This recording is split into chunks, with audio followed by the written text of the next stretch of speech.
Winning in today's market takes the right moves. Welcome to Elevate Your Business from Elevate Coaching at Guild Mortgage. In this episode, Coach P sits down with Guild Mortgage CEO Terry Schmidt to talk about consistency, ownership, and why long-term leadership still wins, even in uncertain markets. Let's get into it. We live in a world that celebrates speed, quick wins, and growth, and overnight success. But leaders who leave the deepest impact often aren't the fastest. They're the ones who stay. Today's guest has spent 4 decades in one organization, growing, evolving, and ultimately stepping in to the CEO role. She's a former Division I athlete, mother of 3 boys, and a leader who understands that success isn't built in moments, but it's built over time. That discipline shows up every day, including she's traveling all over the United States doing half marathons. Her goal is to hit every single state. Wow.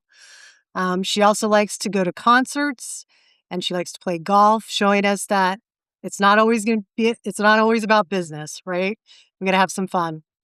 So this conversation today is not about title. It's about commitment. It's about loyalty. And it's about leadership earned over time. So Terry, welcome to our podcast. Thanks, Paul. That was such a nice introduction. I appreciate it. Well, it's all true. It's all true, right? So let's just jump into this. All So right. before you were a CEO, when you were young Terry, what did you believe work was all about and success? What did that look like to you? That's a loaded question. I grew up with, I was a middle child with 2 older brothers and 1 younger sister. And we were all really close in age. And I think you kind of have a similar family dynamic. And I my brothers were always, it just seemed like they were always having the fun, you know, and my dad would teach, he would coach them with basketball and football and baseball, and I, was kind of on the sidelines, and I'm like, this is fun. I'd like to kind of get involved in this kind of stuff. And so over time I kind of grew up in the sports world, and um because I just thought that the challenge was super, super fun. And so I think early in work life, it kind of morphed into that challenge in, sports kind of challenge, becoming a challenge in the work environment. And, when I started, everybody starts in mortgage. They never purposely end up in mortgage. And I was very much the same way. And this interview that I went to, I almost didn't go for Guild. And that was one lesson I learned is you never know, what the possibilities are. And so, always be curious. And so I was curious and I thought, hey, I'll just go to this interview and just get a little bit interviewing practice. And here I am 40 years later. So you just never know. And, for me, it wasn't about money. It was about opportunity, future opportunity, and just about learning what I could learn and constantly being challenged. And, I was always a team player. So it was always, put me in, coach. And that's how I looked at the business. It was like, whatever you need me to do, I'm going to do it at my best. And I'm going to learn along the way and get better at what I'm doing. So that's kind of how I looked at it. What was your first job at Guild? My first job, I was in internal audit, and I have a accounting finance background, and I did branch audits.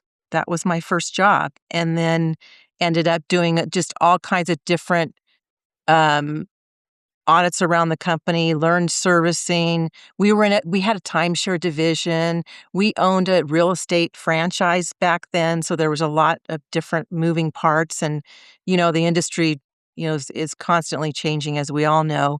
And, so we, just became kind of a consultant and kind of looked at it that way. Like I was going to try to make any area that I looked into, provide suggestions to make it better. That's kind of what I did. From your Division I background, playing sports, What did that experience teach you? Like, how did it help and mold your leadership today? Oh, I just believe in that type of background, the sports background so much because it teaches you so much about, teamwork and collaboration. I think that's the biggest, learning experience that I got from it. And I think when you're in that kind of competitive environment, you're also reassessing all the time. You have a game, it didn't go the way you wanted it to go, you come back and you reevaluate. What could I have done differently? What could the team have done differently? And I think the other thing is just learning about how to bring other people up with you, and so important. You can't become where this company's become on your own. Takes a Right. lot of people and a lot of collaboration. And it also, like, I think for me, taught me a lot about failure, like playing sports and coaching sports. Because, I mean, obviously, 40 years here, you haven't, I mean, every single year we don't win.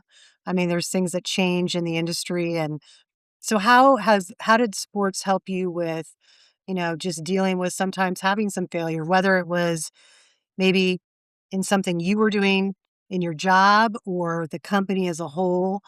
How did that help you? I think personally, it's like own it. If you weren't there, like you didn't show up the way you should have shown up. Why? Own it, change it, and learn from it. And if you really do own it and take responsibility, that's how you grow. And so I think that was, that's a huge part of it. Um, yeah, and I I think the losing part, winning and losing, it taught me that sometimes you got to go back a little bit, before you go forward. Sometimes you have to take some losses, like we decide we're gonna invest in something, and it's gonna be costly, but in the long run, we're in it for the long game. And that's the other big lesson that I've learned. So when we talk about discipline, and clearly playing sports, doing all of that creates, I mean, our coaches teach us discipline, right? If we're not, we're on the line running. I mean, you've taken it to me to a whole nother level. This idea of running a marathon in every single state. How did you come up with this and why? I've always liked to have challenges, and whether it's business or whether it's personal, I think you have to have challenges in both. And I'm just one of them. I'm just the type. I'm a driver, and if I don't have a challenge, then I'm kind of feel a little bit like, what am I doing? I need to always have something that I'm looking forward towards. And I had a girlfriend that we grew up together. I've known her forever, and she was always a runner. And she just kind of said, "Hey, let's start doing these little fun runs here and there." And so for years we just get together a couple times a year. And then one time she came back from a run and she said, "Hey, these two ladies did a run in 50 states, and it was their 50th state." And I was like, "Wow, why don't we do that?" And so we started, and then she decided she was moving to Ireland, so we had to get it done in, 2.5 years. So we're on the last year and the last leg, and we have like 11 states left, and we're done. Did it in 2.5 years. That's a lot of running. I mean, like, when you think back when you guys just decided to do it, you're thinking about, oh my gosh, 50 states. How do you keep motivated for that long-term goal? Because it's not going to be something that happens in a year, right? And it's like business too. I mean, there's long-term things that are out there, but how do you keep yourself motivated so that you get to the end? Because it's a challenge, mindset challenge for a lot of people. Oh, that's a hard one.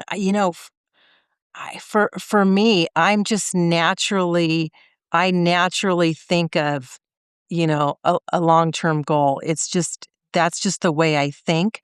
But you also have to look at it and kind of take it in bits and pieces along the way. It's like, what do I have to do this month to get to that, you know, 2-3 runs next month? What kind of training do I have to do so that I'm prepared? And it's like this whole, when you've got a goal and you have to have leading indicators to make that goal happen. It's like what my leading indicators were. I have to be running 3 to 4 days a week, and I have to do this much this week and add a mile each week and to get there so that I'm prepared. And, I'm not a spring chicken, so I don't want to hurt myself. And so you want to be prepared so you don't have mishaps along the way. So out of all the states and all the runs that you've done, what has been the most challenging run? Where in your head, did you ever have a moment where you're like, oh my gosh, why am I doing this? I've had a few moments like that, but once you get into it and you get to a certain point, it's like anything.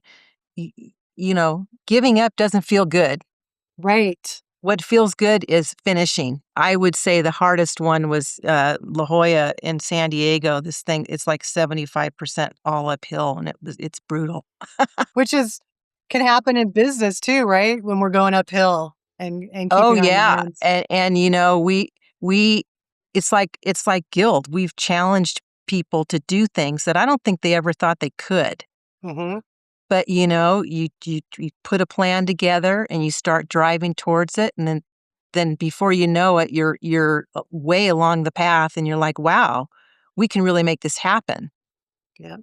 And it feels good. And It I believe does. like that's where our confidence comes, right? Oh When yeah. we finish things, then we gain our confidence and we're ready for the next thing. hmm So I'm going to be interested to know what's going to be the next thing after that every state.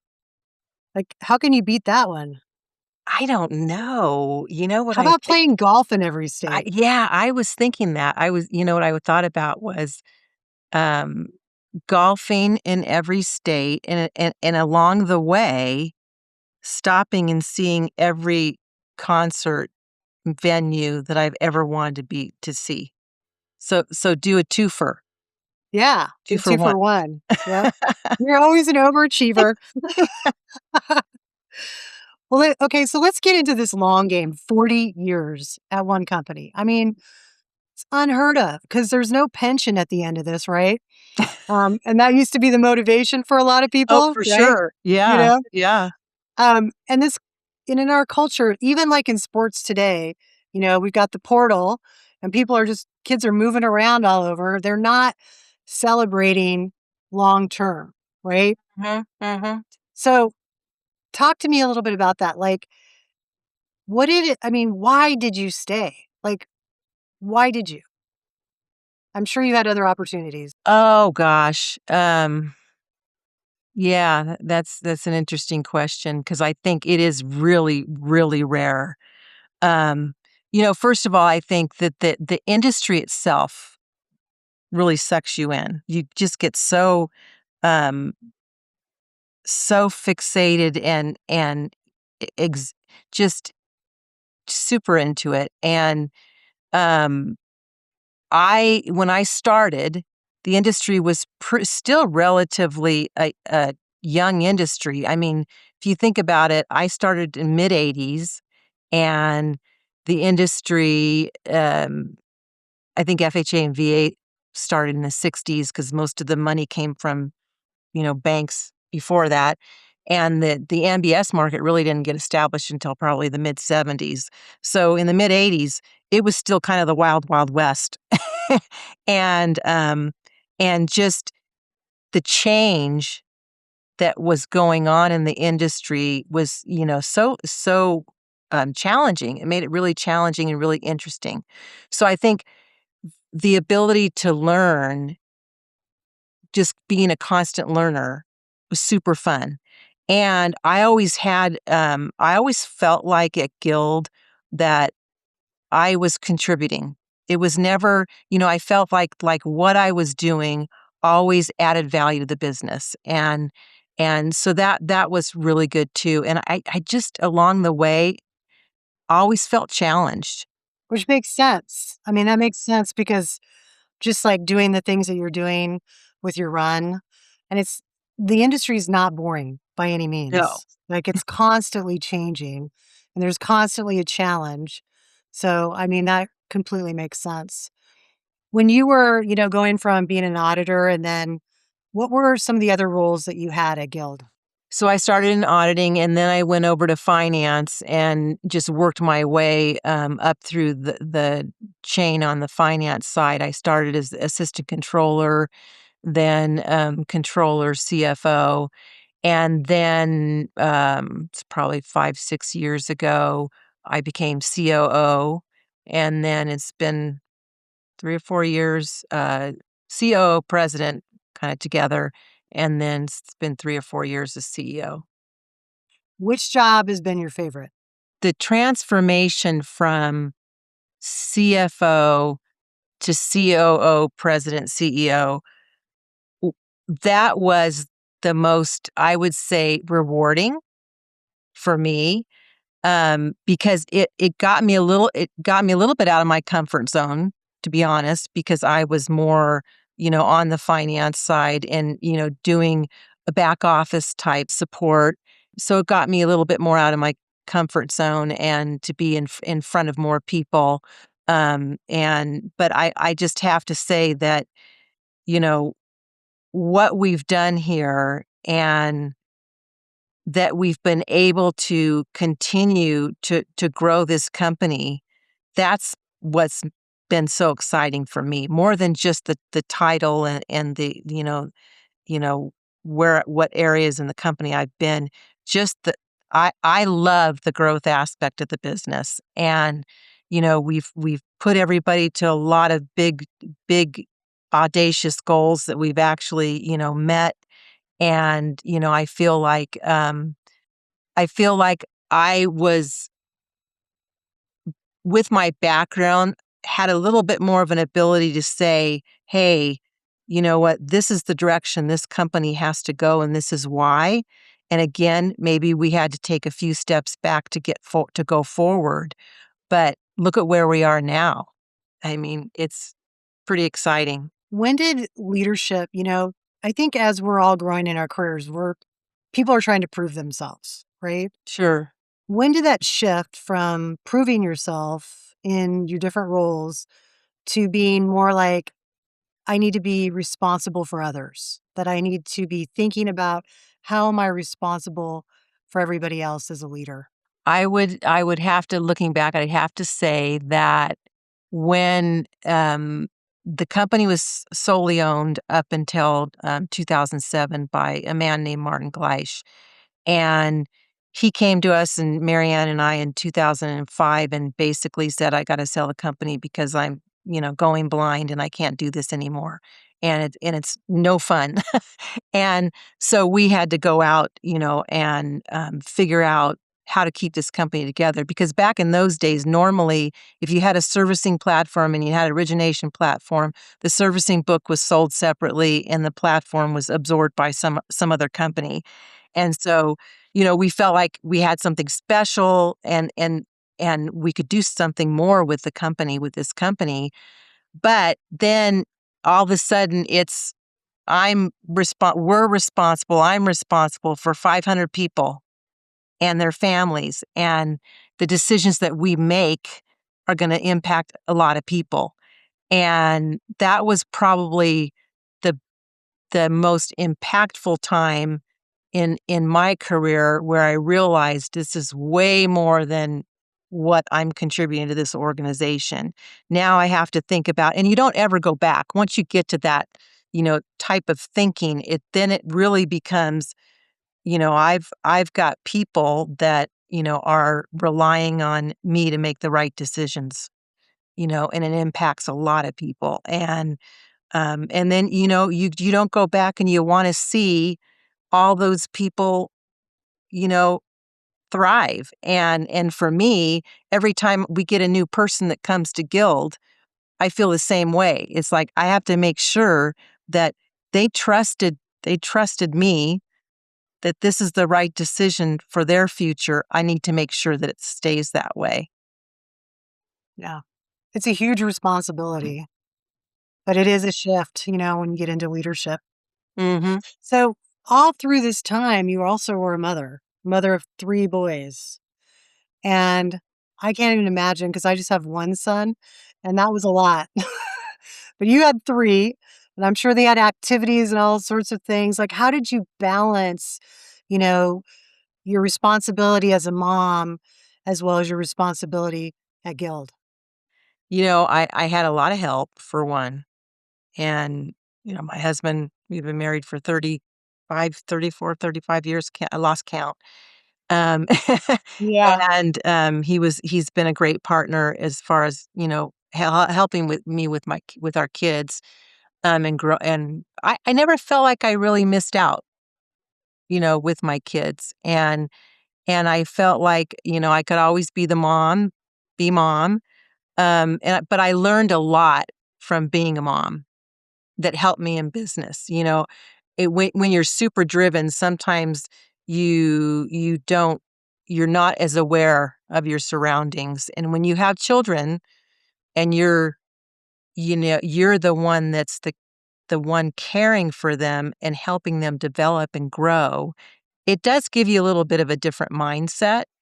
And I feel like, when you have a good family dynamic with your kids and your spouse, that dynamic is built around a lot of trust, mutual Mhm. trust without judgment. And then you're also trying to figure out what their strengths are and try to gravitate your children to their strengths. And it's kind of like you learn a lot that you can take to, leadership in it working in your working environment. I mean, all those kinds of things. If you create a team that you understand what their strengths are and their weaknesses, you try to develop those strengths, support that, and you have this trusting environment that you've built, and they feel like that you have their back, then you get the best out of people. Exactly. I agree. Well, and it gives you an idea of unconditional love through your kids, you know what I mean? And Mhm. understanding that people aren't perfect. I mean, there's mistakes that are gonna be made, but always knowing you have that support, someone you can trust. Like, you can come to you and say, "Hey, I messed up, but here's what I'm gonna do," or, "What do you think I should do?" To have that support is super Mhm. important. Mhm. I agree with that, with motherhood.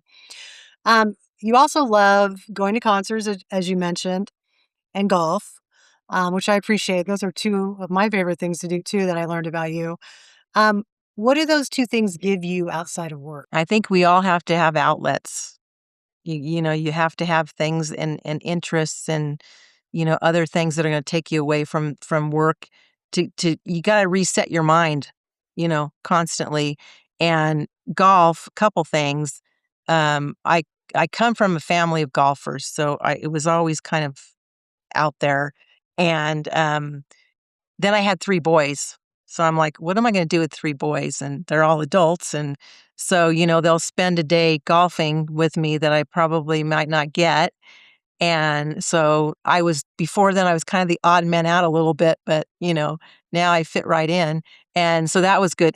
And golf is one of those sports where it's constantly learning again. It's like you can never be there's always something you can learn playing golf. It challenges your mind. What I love about it is 2 things, is being outside, because I love being outside, and you get to see some beautiful parts of the country, but it's also the mindset challenge, the challenge of, like, "Okay, I hit a bad shot, now what?"